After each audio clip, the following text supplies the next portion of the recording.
institutions, foundations, endowments, pension funds, and the like, insurance companies. What are they doing differently that you and I can learn from with our mere mortal, normal-sized portfolio that we're just trying to get through a lifetime?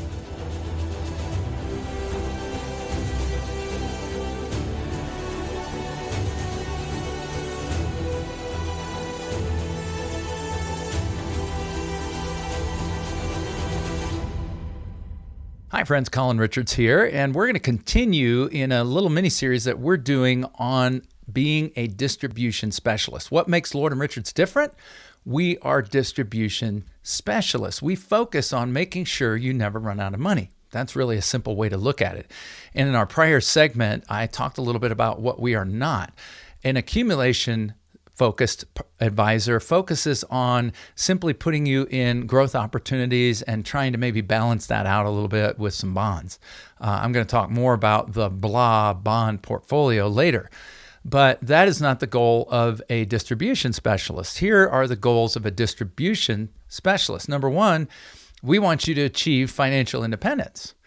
And by that we mean whether you continue to work during what are commonly called our retirement years, or whether you choose to sit back, relax, and enjoy the fruits of your labor, travel, spend more time with loved ones.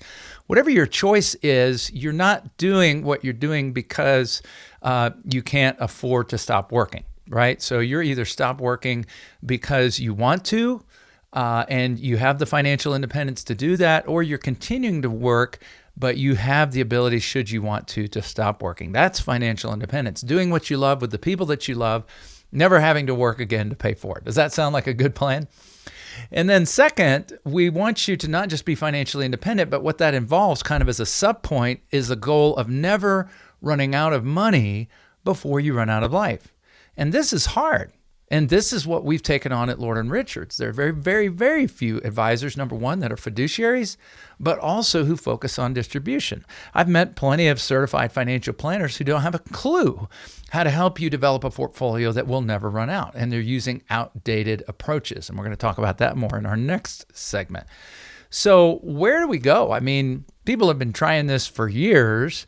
And where are we going to go to, first of all, design a portfolio that serves as that platform from which we can develop a plan to never run out of money? Well, I suggest that we go to the wealthiest pools of money on earth, the largest pools of money on earth, not just wealthy individuals, but I'm going beyond that to institutions, foundations, endowments, pension funds, and the like, insurance companies. What are they doing differently that you and I can learn from with our mere mortal, normal-sized portfolio that we're just trying to get through a lifetime?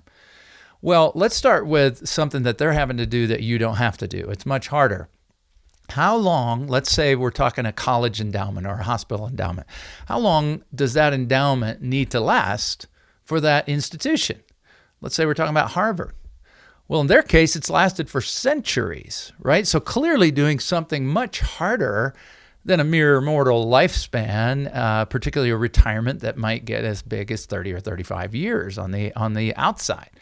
So, wow, that's hard, isn't it? And if they're able to make that money stretch, they must have figured some things out. And the truth is they have. And at Lord & Richards, we're not students of what people write in the media, advisors just like us giving their opinions. We're actually students of PhDs, professors, people who really dig into this, and of the institutions that employ their methods. And so these institutions aren't going to tolerate huge drops in their portfolios, losing half their endowment in a single year, like a lot of people experienced in 2008, or losing a quarter of their endowment in a single year, like a lot of people recently experienced in 2022. They're just not going to tolerate that. And Morgan Housel, a very prominent behavioral psychologist who focuses in on how people behave with money, has dialed in the successful strategies of the ultra wealthy, billionaires and such. And he has positioned the barbell as a great visual aid for you and me. And it's really similar to what institutions and endowments do. They're going to have some normal investments in their portfolios. You can look these up in Common Fund, that's with a D.org, to just look at private and public foundations to see how they invest. You're going to see some similar stuff, and we're going to use some of this stuff like stocks and like cash and like foreign and domestic securities and on and on. But that's not going to be how they depend for their safety and for their avoidance of market drops. You see, because you can't diversify away market risk. People will say that. They'll say, oh, the answer is to just spread it out, right? Well, what happens is not only do you get a blah return, but when the whole market drops like it did in 2022, everybody suffers. So you say, how do I avoid that, Colin? What is this barbell that Morgan Housel's talking about? Well, I'd encourage you to pick up his book, The Psychology of Money. I regularly recommend that book. But he talks about how as much as half of a portfolio may well be in safe, secure investments, but that still have opportunity. Notice I said they still have opportunity to grow. And it works the same way with foundations and institutions. You'll discover that in some cases, they're investing up to half their portfolio in what they're calling alternative investments. You say, oh, I've heard of that. I mean, some advisor I've listened to calls them alts, ALTS for short. That can be high-risk assets too, but it can also be safe assets. And so alternative investments on the safe side do something pretty amazing. They actually protect principal. Think of a CD, right? I call it a certificate of disappointment because most people aren't happy with the returns. Lately, we've had some decent ones. But a certificate of deposit is a guarantee of the return of your money after a certain number of years with some restrictions. Meanwhile, it can grow by a guaranteed low rate. Well, what happened back in 1987, which was the year I graduated from high school, so I always remember this year, is Chase Manhattan developed the first market indexed or market linked CD. You say, that sounds interesting. When I ask in my public events how many people have heard of this, it's usually slim to none. So in these vehicles provide the safety and the principal protection of a certificate of deposit, but then they take the low guaranteed interest and use leverage to try to get you market-linked returns. That is, they'll link to a familiar market index, in some cases getting you up to 100% of the return of that index. But more often than not, generally speaking, you're getting some of the upside opportunity, but none of the downside risk. So think of it this way, some of the up, none of the down. Some of the up, none of the down.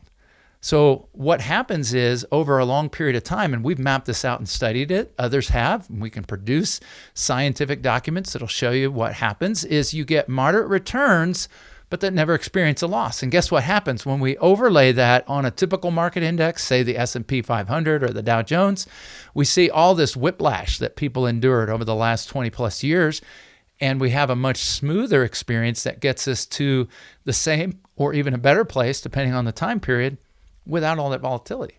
When I asked my audiences what they would prefer, they said, well, we'd rather have the smooth line. Frankly, we'd rather not have the indigestion.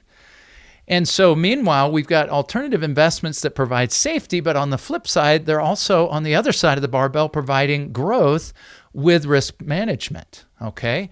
And so new vehicles have been developed, such as buffered ETFs, which actually use an option strategy whereby you can select your downside. Right? The more growth you want, the more downside. The more moderate your growth, the less downside. So on one side, we have principal protection. On the other, we have the ability to moderate downside risk. And as part of this, Lord & Richards will actually develop a plan around your risk tolerance that you share in numbers. We're not just talking about conservative, moderate, conservative. And we call that plan and that guarantee the Lord & Richards safety percentage. That guarantee that if your assets ever drop more than we've agreed on in writing in advance before you work with us, then we will not charge fees. We're that confident in our strategies. Have you found that anywhere else? So let's learn, first of all, from institutions, endowments, foundations, and pensions funds about how to deal with risk in a superior way, institutional risk management, and utilize the Lord & Richards safety guarantee to bring peace of mind even as we grow your portfolio and develop an income strategy to take it out for the rest of your life. I'm ready to chat with you along with my advisors. Today is the day to get started on your plan. It just starts with a phone call.